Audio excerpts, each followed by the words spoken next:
먼저 세 가지 질문을 여러분들께 드려보겠습니다. 첫 번째 질문입니다. 요한복음 14장 13절에서 14절을 통해서 주님께서 이렇게 말씀하셨습니다. 너희가 내 이름으로 무엇을 구하든지 내가 행하리니 이는 아버지로 하여금 아들로 말미암아 영광을 받으시게 하려 함이라. 내 이름으로 무엇이든지 내게 구하면 내가 행하리라. 이건 주님의 말씀입니다. 주님께서 말씀하시기를 너희들이 무엇이든지 내 이름으로 구하면, 내 이름으로 기도하면 내가 다 행할 것이다. 다 응답해 줄 것이다. 이 말씀이에요. 여러분, 우리가 주님의 이름으로 기도하기만 하면 주님께서 다 응답해 주신다면 그것은 엄청난 특권 아닙니까? 그런데 주님께서 그리스도인들에게 이런 특권을 주시는 이유가 뭡니까? 왜 이런 특권을 그리스도인에게 주시는가? 한번 진지하게 생각해 보신 적이 있습니까? 두 번째 질문입니다. 주님께서 너희가 내 이름으로 무엇이든지 구하면 내가 다 시행하리라. 다 응답해 줄게. 여러분, 진짜 주님의 이름으로 기도하면 다 응답이 됩니까? 여러분이 평생을 살아오면서 얼마나 기도 많이 했습니까? 근데 그 모든 기도가 다 응답되었습니까? 만약에 누구든지 내가 평생 예수님을 믿었는데 내가 평생 예수님께 기도한 모든 기도는 토시 하나 빠뜨리지 않고 다 응답되었다 라고 고백하는 분이 있으면 그 사람은 100% 거짓말하는 사람입니다. 그런데도 왜 주님은 이렇게 뭐든지 기도해라, 내가 다 응답해 줄게, 왜 이렇게 말씀하시는 겁니까? 세 번째 질문입니다. 마태복음 5장 13절에서 14절을 통해 예수님께서 이렇게 말씀하셨습니다. 너희는 세상의 소금이니 소금이 만일 그 맛을 잃으면 무엇으로 짜게 하리요? 후에는 아무 쓸데없어 다만 밖에 버려져 사람에게 밟힐 뿐이니라. 너희는 세상의 빛이라. 산 위에 있는 동네가 숨겨지지 못할 것이요. 주님께서는 우리 한 사람 한 사람들을 가리켜서 너희는 세상의 소금이다, 빛이다, 이렇게 말씀하십니다. 바꾸어 말하면 너희들이 나를 믿는 그리스도인이니? 그러면 세상의 빛으로 살아라. 너희들은 세상의 소금이 되어야만 한다, 이 말씀입니다. 그런데 우리가 주님을 믿고 주님을 예배하고 주님께 기도하며 그리스도인으로 살아가는 우리가 지금 세상의 빛이고 소금입니까? 한국 그리스도인들이 세상의 빛이고 소금이면 지금처럼 세상으로부터 비난의 대상으로 전락해 있겠습니까? 우리가 그렇게 예배드리고 평생을 기도했는데 우리가 세상의 빛과 소금으로 지금 살고 있지 못하다면 대체 그 이유가 뭡니까? 오늘 본문 속에는 세 인물이 등장합니다. 이 본문 속에 등장하는 이 세 인물들의 이야기는 그리스도인의 기도가 어떻게 진전되어 가야 하는지를 우리에게 정확하게 일깨워주고 있습니다. 제일 먼저 등장하는 인물이 나병 환자, 한센 병자입니다. 오늘 본문 1절을 보시겠습니다. 예수께서 산에서 내려오시니 수많은 무리가 따르니라. 예수님께서 산에서 산상수훈을 마치시고 산을 내려오시니까 수많은 무리가 지금 예수님을 따릅니다. 예수님에게 능력이 있다는 소문을 들은 사람, 이제 방금 산에서 주님의 설교를 들은 사람, 이 사람들이 지금 주님 뒤에 따릅니다. 나병 환자로서는 절대로 나타날 수 없는 공개 장소입니다. 옛날에 나병 환자는 불치병 아닙니까? 그래서 나병에 걸리면 반드시 격리된 장소에 수용되어야 합니다. 그러지 않고 마을 속에 살면 다른 사람에게 다 전염시키거든요. 그런데 나병 환자는 수용소에 격리되어야 한다는 그 율법을 어기고 나병 환자가 사람들이 모여있는 공개 장소에 나왔다. 그러면 먼저 워닝을 줍니다. 너 들어가라. 경고죠. 그런데 안 들어가죠. 돌로 쳐 죽입니다. 왜? 나병에 전염되지 않은 모두를 보호하기 위함이에요. 그러니까 지금 예수님이 계신데 한두 사람이 예수님 곁에 있다. 이렇게 해도 나병 환자는 그 앞에 나갈 수 없는데 지금 예수님 옆에 수많은 군중이 에워싸고 있습니다. 그러면 이 나병 환자는 반드시 그 자리는 피해야 합니다. 2절, 한 나병 환자가 나와 절하며 이르되 주여 원하시면 저를 깨끗하게 하실 수 있나이다 하거늘. 이 나병 환자는 돌에 맞아 죽으면 죽으리라. 이 나병 환자에게는 믿음이 있습니다. 주님께서 내 불치병, 이 나병을 낫게 해주실 것이라는 믿음이 있습니다. 그 믿음이 돌에 맞아 죽을지도 모른다는 두려움을 이겼습니다. 죽으면 죽으리라. 나가서 주님 앞에 간구합니다. 주님, 당신이 원하시기만 하면 내 썩어 문드러지는 이 문둥병이 새롭게 소생될 수 있습니다. 좀 고쳐주십시오. 3절, 예수께서 손을 내밀어 그에게 대시며 이르시되 내가 원하노니 깨끗함을 받으라 하시니 즉시 그의 나병이 깨끗하여 진지라. 예수님께서 이 한센병자의 중심을 보시고 그냥 말만 하셔도 되는데 그 썩어 문드러져가는 그 고름투성이의 그 환처에 당신의 손을 갖다 댔습니다. 내가 원한다. 깨끗함을 받으라. 그 순간에 썩어 문드러지던 이 살이 깨끗하게 소생한 겁니다. 여러분, 여러분이 이런 경우를 당하셨다면 어떻게 하시겠습니까? 여러분이 예수님이라면 어떻게 하시겠어요? 이 지금 불치병이에요. 썩어 문드러집니다.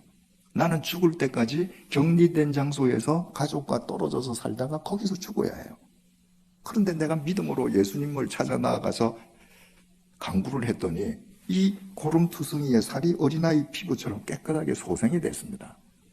그렇다면 누가 말려도 예수가 나를 깨끗게 해주었다고 춤을 추면서 동네방네 다니면서 내가 소리 쳐서 외치지 않겠습니까? 내가 예수님이라면 내가 그렇게 얘기하지 않겠습니까? 너 이제 병 나았지? 내가 누군지 알지? 너 나가서 너 병을 고쳐준 사람이 나 예수라고 너 간증하고 다녀라. 그래야 될 것 같지 않습니까? 그런데 4절입니다. 예수님께서 이렇게 말씀하십니다. 예수께서 이르시되 삼가 아무에게도 이르지 말고 내가 너를 깨끗하게 고쳐주었다는 것을 아무에게도 말하지 말라. 다만 가서 제사장에게 네 몸을 보이고 모세가 명한 예물을 드려 그들에게 입증하라 하시니라. 내가 너를 이렇게 고쳐주었다는 것 누구에게도 말하지 마라. 다만 제사장을 찾아가라. 그리고 율법에 정해진 예물을 바쳐서 제사장에게 네 몸이 깨끗하게 나았다는 것을 공개적으로 입증받으라. 왜냐하면 예전에는 제사장이 의사의 역할도 같이 행하였습니다. 누군가 동네 마을에 사는데 제사장님, 저기 저 사람 살이 허옇게 변하면서 뭐가 이상해집니다. 그럼 제사장이 가서 봅니다. 너 한센병 걸렸구나. 너 지금부터 정리되어서 수용소에 들어가. 그럼 못 나오는 거예요. 그런데 그 중에서 한 사람이 나았단 말입니다. 그러면 이 사람이 나았기 때문에 마을 사람들과 함께 살아도 좋다는 공지를 제사장이 해줘야 되는 겁니다. 그러니까 예수님께서 제사장을 찾아가서 네가 나았다는 것을 입증받아서 이제 정상적인 생활은 하거라. 그러나 내가 너를 고쳐줬다는 말은 아무에게도 하지 마라. 왜 그렇게 하셨을까요? 예수님께서 이 땅에 오신 목적이 인간의 육체의 병을 고쳐주기만을 위해서 오신 분이 아니실 뿐더러 내가 내 소원을 주님 앞에 기도하고 응답받는 것은 기도의 최종 종착점이 아니기 때문입니다. 여러분, 우리는 누구든지 나의 절박한 문제를 가지고 예수님을 찾아가서 예수님 앞에 무릎 꿇을 수 있어야 합니다. 그리고 예수님의 응답을 받고 문제 해결함을 받는 경험을 가져야 합니다.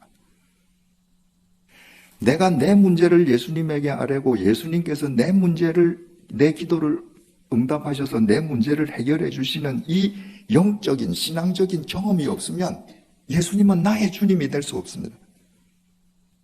내 문제를 해결받을 때부터 그분은 나의 주님이세요. 그런데 중요한 것은 내가 내 문제 때문에, 내 경제적인 문제, 육체적인 건강 문제 때문에 문턱을 넘어서서 내가 세례받은 교인이 되고 내 문제를 놓고 기도를 하고 응답을 받는 것은 기도 생활, 신앙 생활의 동기일 뿐, 이것이 종착점이 아니라는 겁니다. 내가 예수를 믿고 기도해서 내가 물질적인 빈궁에서 벗어났습니다. 그런데 그 경우에도 예수님께서는 그러실 겁니다. 너 아무에게도 가서 이 말 하지 말거라. 그런데 어떤 사람이 내 문제가 한번 해결되었다고 해서 일평생을 기도를 할 때 내 문제만을 해결해 주시는 대상으로서 주님을 상대하고 기도를 한다면 그 사람의 믿음은 미신과 구별되지 않게 됩니다. 기복주의에서 벗어날 수가 없습니다. 여러분, 미신과 신앙의 차이가 뭔지 아십니까? 미신은 말이죠, 내 주머니에 있는 돈 혹은 나의 달란트로 신을 달래고 얻어서 내 목적을 성취하는 게 미신입니다. 신앙은요, 내가 믿는 신은 절대로 내가 달래고 얻을 수 없다는 걸 알아서 그 신이 원하는 삶을 내가 살기 위해서 그 신 앞에서 부단히 나를 부인하는 것입니다. 미신을 믿는 사람은 자기 부인이 없습니다. 미신을 믿는 사람은 자기 부인이 아니라 자기 강화를 위해서 기도합니다. 뭐든지 내 욕심을 위해서 기도합니다. 그러니까 이 나병 환자가 자기 육체가 깨끗해졌는데 평생 그 수준에 머물러서 평생을 신앙생활을 했다. 그 신앙생활이 그 사람을 거룩하게 만들어주겠습니까? 그의 기도 생활이 옆에 있는 사람에게 거룩한 영향력을 행사하겠습니까? 여러분, 우리 주위에서 평생을 기도하신 분들이라는 분들 계시잖아요. 기도에 용하다는 권사님도 계시잖아요. 근데 그런 분들일수록 독선적이고 욕심이 많아 보이는 분들이 많습니다. 왜냐하면 전부 이 수준에 머물러 있는 거예요. 내가 원하는 것만 기도하고 쟁취하면 할렐루야. 내 거 안 이루어지면 또 금방 원방이 생기는 거예요. 그래서 내 문제를 놓고 주님을 찾는 것은 좋은 신앙의 동기이고 내 문제를 놓고 주님 앞에 간구하는 것은 기도의 출발점일 뿐이다. 그 기도는 반드시 그 다음 단계로 넘어가야 한다. 그 다음 단계가 백부장 단계입니다. 두 번째 인물이죠. 5절을 보시겠습니다. 예수께서 가버나움에 들어가시니 한 백부장이 나와 간구하여. 2000년 전 예루살렘에는 식민 통치를 하는 로마 제국의 군대가 주둔해 있었는데 작게는 5,000명, 많게는 6,000명이 주둔해 있었습니다. 백부장은 100명을 다스리는 장교 아닙니까? 그러면 로마 제국이 군대의 힘으로 지금 이스라엘을 식민 통치하니까 군대가 권력의 출구거든요. 그런데 그 5,000명, 6,000명 군인들 중에서 백부장은 50명에서 60명밖에 없는 겁니다. 그러니까 당시 로마 제국에서 백부장 하면 우리가 생각하건대 뭐 100명 정도를 통솔하는 장교? 뭐 별거 아니네. 그게 아니고 5,000명, 6,000명이 주둔하면서 한 나라를 식민 통치하는 권력의 총집합체인 그 군대에서 백부장은 50명에서 60명, 1%밖에 없는 겁니다. 그러니까 로마 제국이 식민 통치하는 이스라엘 식민지 땅에서 백부장은 1%에 들어가는 상위 권력자인 겁니다. 이 권력자가 식민 통치를 받는 식민지 청년을 지금 찾아와서 그 앞에서 간구를 합니다. 간절히 기도했다. 간구했다는 것은 그 앞에 한 다리 무릎을 꿇었다. 뭐 이런 표현 아니겠습니까? 참 어려운 일이죠. 여러분, 우리가 일제에 36년 동안 식민 통치를 당했는데 그때 일본 장교가 뭐 한국 조선 청년 하나가 좀 용하다는 능력이 있어서 그 청년을 찾아가서 한 다리 무릎을 꿇고 청년에게 내가 당신한테 간구합니다. 이런 그림이 가능하겠습니까? 불가능하죠. 근데 이 백부장은 그렇게 했습니다. 근데 간구했는데 그 기도의 내용이 뭔가? 6절 이르되 주여 내 하인이 중풍병으로 집에 누워 몹시 괴로워하나이다. 이 백부장은 자기 문제를 들고 오지 않았습니다.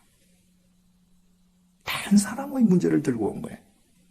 그런데 그 다른 사람이 누군가? 자기 집 하인이에요. 여러분, 조선시대까지 우리나라에도 머슴이 있지 않았습니까? 태어날 때부터 머슴 종이 되는 거죠. 근데 우리나라 머슴은 말이죠, 그 주인하고 그래도 인격적인 관계입니다. 그래서 농도 주고받고 뭐 칼을 쓰고 주인을 놀리기도 하고 그러지 않습니까? 그런데 헬라어 원어 성경에 기록되어 있는 파이스는 노예라는 말입니다. 2000년 전 로마 제국은 계급사회입니다. 노예는 인간이 아닙니다. 짐승하고 같아요. 그런데 이스라엘에서 1%의 상위 권력자 그룹에 들어가는 백부장이 식민 통치를 받는 이스라엘 청년을 찾아와서 한 다리를 굴고 간구하는데 자기 집 노예를 위해서 기도합니다. 우리는 내 문제가 아니면 다른 사람을 위해서 기도한다 라고 하더라도 뭐 내 아니면 내 남편, 내 자식, 내 아내, 뭐 우리 부모님 다 나하고 뭔가 관련성이 있는 사람이에요. 이 사람은 그 노예하고 피 한 방울 섞여 있지 않습니다. 오히려 노예 때문에 식민 통치받는 그 이스라엘의 젊은 청년 앞에 가서 무릎 꿇고 기도했다. 이 놀림감 될 수 있죠. 근데 이 백부장은 이 노예를 위해서 무릎을 꿇고 간구를 합니다. 당시에 중풍병도 불치병 아닙니까? 그러니까 이 고급 장교가 예수를 찾아와서 무릎을 꿇기까지 이 백부장이 그 노예를 낫게 하려고 여러 가지 방법을 썼던 것을 의미하죠. 그런데도 안 되니까 마지막에 예수를 찾아와서 주님, 내 하인이 중풍병으로 지금 괴로워합니다. 7절 이르시되 내가 가서 고쳐주리라. 예수님께서 그 백부장의 중심을 보시고 가자, 내가 고쳐주마. 8절에서 9절입니다. 백부장이 대답하여 이르되 주여 내 집에 들어오심을 나는 감당하지 못하겠사오니 다만 말씀으로만 하옵소서. 그러면 내 하인이 낫겠사옵나이다. 나도 남의 수하에 있는 사람이요 내 아래에도 군사가 있으니 이더러 가라 하면 가고 저더러 오라 하면 오고 내 종더러 이것을 하라 하면 하나이다. 주님께서 지금 가자, 너희 집 가자, 내가 고쳐줄게. 그럼 웬만하면 웰컴 이러고 주님 모시고 가야 되잖아요. 이 백부장이 아닙니다. 주님, 저같이 비천한 사람이 주님 같은 분을 저희 집에 모시다니요, 있을 수 없습니다. 제가 백부장밖에 안 되어도 제 수하의 부하에게 너 이거 해 저리 가 하면 제 명령을 따릅니다. 주님, 여기 서셔서 명령만 하십시오. 제 하인 낳으라고. 그러면 제 하인 낳을 줄로 믿습니다. 여러분, 이게 무슨 말입니까? 지금 이 백부장은 자기 눈앞에 서 있는 이 식민지 백성, 이 청년 예수가 시간과 공간을 초월한 메시아인 걸 아는 겁니다. 그러니까 당신이 안 오셔도 돼요. 당신이 이 공간에서 명령을 해도 시간과 공간을 초월해서 내 집에 있는 하인이 나을 것을 저는 믿습니다. 위대한 신앙 고백입니다. 저는 이 교회는 그렇게 하는지 저는 모르겠습니다. 흔히 한국 교인들이 말입니다. 통성으로 기도할 때 주여 삼창하고 기도합니다. 왜 합니까? 소리를 내서 주여 주여 주여 3번을 불러야 주님이 오시는 거예요. 무당이 푹 치고 무슨 방울을 치고 해야 귀신이 오는 거하고 똑같습니다. 주여 삼창을 해야 그 주님이 주무시다가 겨우 너희들 무슨 기도하냐? 들으시는 거예요. 이 백부장 보세요. 안 오셔도 됩니다. 당신은 내 눈앞에 계시지만 이미 우리 집에도 계십니다. 명령하십시오. 이 백부장이 주여 삼창 그런 거 안 합니다. 10절 예수께서 들으시고 놀랍게 여겨 감탄하셨습니다. 이 백부장의 믿음에 예수님께서 감탄하신 것입니다. 따르는 자들에게 이르시되 내가 진실로 너희에게 이르노니 이스라엘 중 아무에게서도 이만한 믿음을 보지 못하였노라. 이만한, 이것이 헬라어 원문에 토스라고 기록되어 있습니다. 우리말은 이만한 이거잖아요. 예수님이 말씀하신 토스는 이처럼 대단한 이 말입니다. 예수님께서 자기를 앞에 놓고 시공을 초월한 메시아임을 알고 고백하는 그 백부장 믿음을 가리켜서 내가 이처럼 대단한 믿음을 본 적이 없다라고 감탄하신 겁니다. 11절에서 12절 또 너희에게 이르노니 동서로부터 많은 사람이 이르러 아브라함과 이삭과 야곱과 함께 천국에 앉으려니와 그 나라의 본 자손들은 바깥 어두운 데 쫓겨나 거기서 울며 이를 갈게 되리라. 백부장은 이방인입니다. 이방인이 육신을 입고 오신 이 예수님을 보고 시간과 공간을 초월하신 메시아임을 알고 고백합니다. 유대인들은 하나님의 선민임을 자처하면서 메시아를 못 알아봅니다. 우리가 주님을 바르게 알고 바르게 기도하지 않으면 아무리 우리가 열심으로 기도한다고 해도 우리의 종교 생활이 주님과 무관할 수밖에 없을 수 있다는 거예요. 13절 예수께서 백부장에게 이르시되 가라 네 믿은 대로 될지어다 하시니 그 즉시 하인이 나으니라. 너 믿은 대로 된다. 그 믿음대로가 뭐예요? 백부장 자기 유익? 아닙니다. 당시 사람들이 인간으로 보지 않는 노예의 유익을 위해 믿은 대로 그 즉시로 나왔습니다. 여러분, 한센병자, 나병 환자는 자기 문제를 들고 예수님 앞으로 나왔습니다. 이 백부장은 자기 문제가 전혀 아니에요. 자기하고는 급이 맞지 않습니다. 그 노예를 위해서 예수님을 찾아와서 무릎을 꿇고 간구했습니다. 그래서 내 문제를 놓고 하던 나병 환자식의 기도는 반드시 누군가를 위해서 기도하는 백부장의 기도로 올라가야 합니다. 내가 기도로 누군가를 기도하는 거, 그때 그 사람을 내가 정말 사랑하는 겁니다. 기도가 노동이라 그러잖아요. 기도는 쉽지 않거든요. 근데 내가 내 자식, 내 남편, 내 아내, 내 부모, 내 혈연을 떠나서 누군가를 위해서 내가 진땀을 흘리며 기도한다는 건 그 사람을 사랑하지 않고는 안 되는 겁니다. 내가 누군가를 위해서 기도했는데 주님께서 그 사람의 삶에 개입하셔서 주님의 때에 응답되는 것을 내가 확인할 때 내 믿음의 경지가 넓어지는 겁니다. 우리에게 경험신앙은 대단하지만 그건 좋은 신앙의 동기이지만 여러분, 우리가 이 짧은 인생을 살면서 경험을 하면 얼마나 많은 걸 경험할 수 있습니까? 우리가 경험할 수 있는 것은 지극히 제한적입니다. 그러나 내 주위에 있는 사람들이 나는 지금 저 상황에 있지 않지만 각각 다른 상황에 있는 사람들을 위해서 내가 기도하고 그 각각 다른 상황에 있는 사람들의 삶 속에 주님께서 개입하는 것을 볼 때 아, 주님의 능력이 저런 데서도 역사하시는구나. 그때 내 믿음의 경지가 넓게 확장되는 겁니다. 그런데 백부장도 기도의 마지막 종착지는 아니라는 거예요. 백부장 수준의 기도는 그 다음 단계로 넘어가야 합니다. 마지막 단계입니다. 마지막 등장인물이 베드로입니다. 14절을 보시겠습니다. 예수께서 베드로의 집에 들어가사 그의 장모가 열병으로 앓아누운 것을 보시고,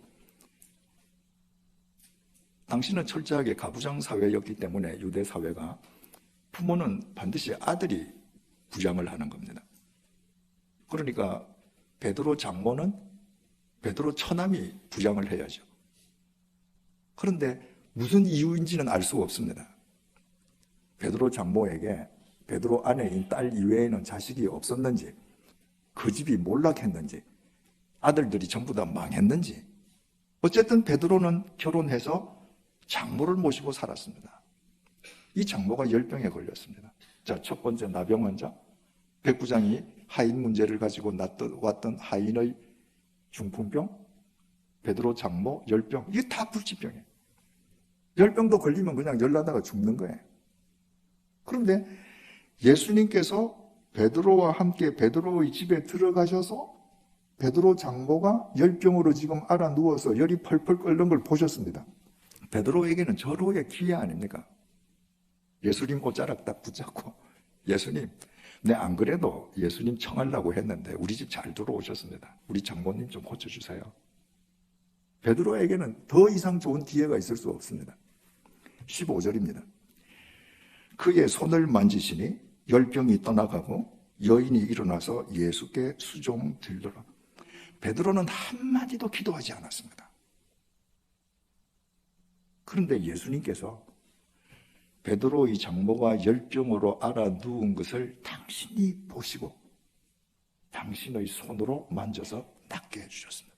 기도 안 했는데, 간구 안 했는데 예수님께서 먼저 낫게 해주셨습니다. 왜 그렇게 해주셨습니까? 베드로가 주님과 동행했기 때문입니다. 이것이 우리 기도의 마지막 종착지입니다. 우리의 기도는 내 문제로 시작해서 기도의 문턱을 넘어서 다른 사람을 위해서 기도하면서 기도의 지경을 넓혀가다가 마지막 지점은 주님과 동행하기 위해서 기도하는 것입니다. 이 지점에 올라가면 나한테 필요한 거, 나의 어떤 요구를 위해서 주님 앞에 기도하는 것은 필요하지 않다는 걸 알게 됩니다. 내가 주님과 동행하는 삶을 사는 한 나한테 필요한 것은 주님께서 책임지신다. 베드로가 주님과 동행할 때 베드로 장모가 앓아 누운 것을 주님께서 보고 아시고 주님께서 낫게 해주시는 거예요. 이것이 우리의 기도의 마지막 단계가 되어야 합니다. 이런 기도가 우리의 삶을 변화시킵니다. 이런 기도가 그 한 사람으로 인해 그가 속한 공동체가 새로워지게 하고 그가 처해 있는 한 사회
정화되게 합니다.